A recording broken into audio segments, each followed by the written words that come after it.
भारतीय संविधान में संशोधन की क्या प्रक्रिया है?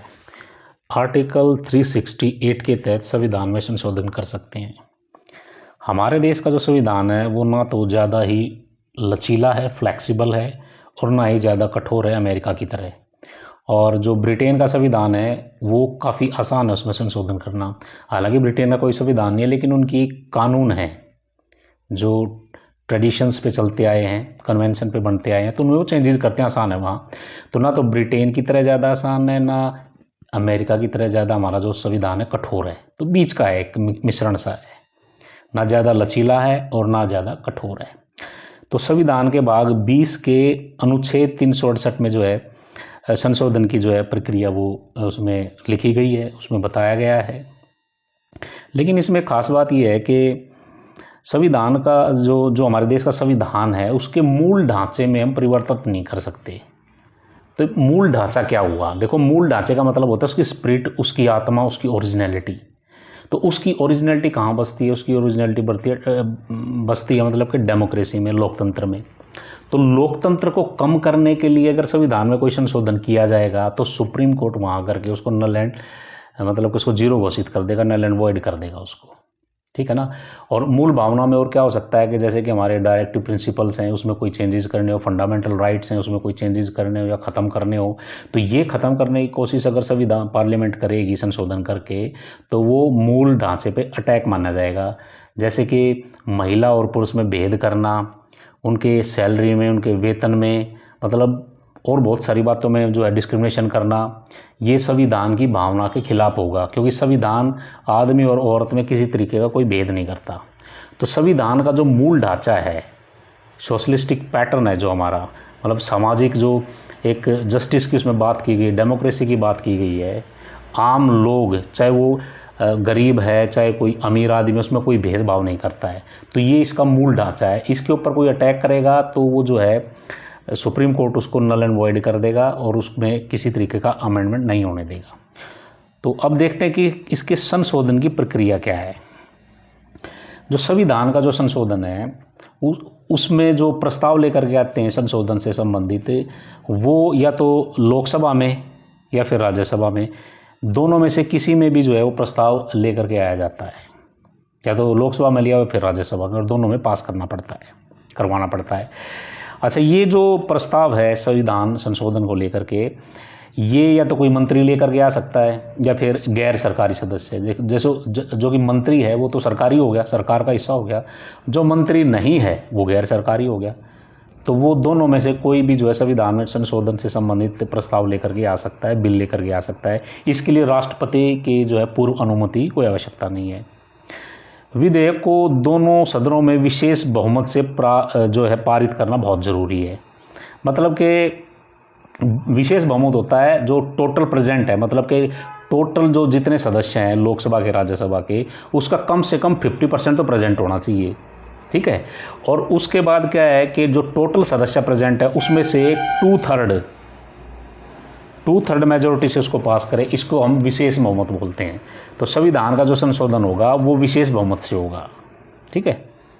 आगे देखिए, प्रत्येक सदन में विधेयक को अलग अलग पारित कराना जरूरी है, मतलब लोकसभा और विधानसभा के अंदर जो है अलग अलग पारित होना जरूरी है।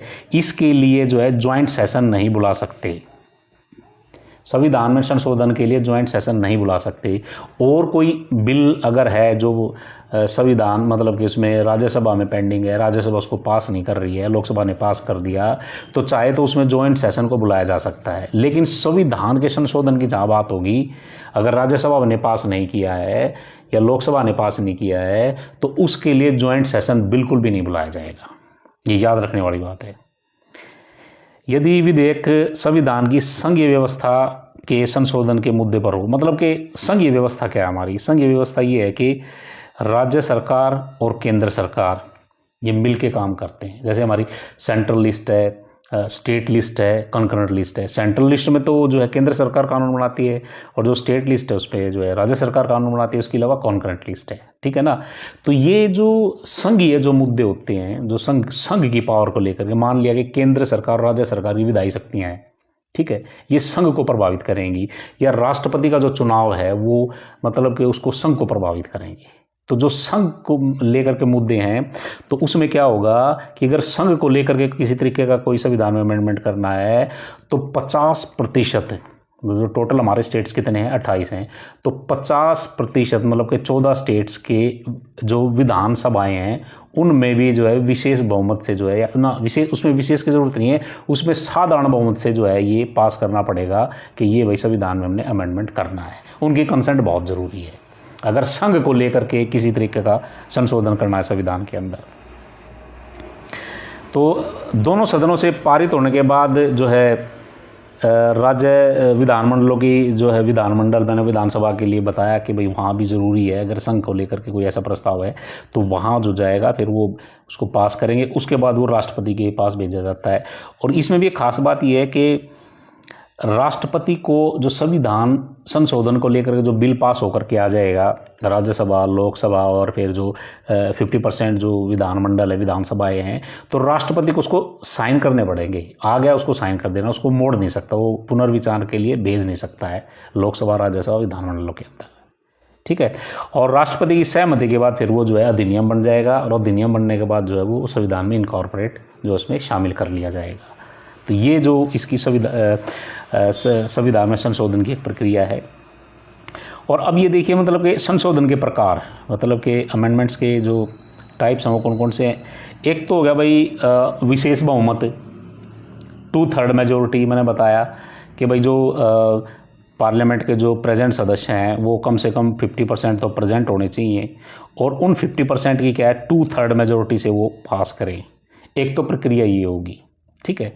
और दूसरी क्या है कि दूसरी प्रक्रिया क्या है 2/3 मेजोरिटी प्लस 50% विधानसभाएं, एक ये प्रक्रिया होगी।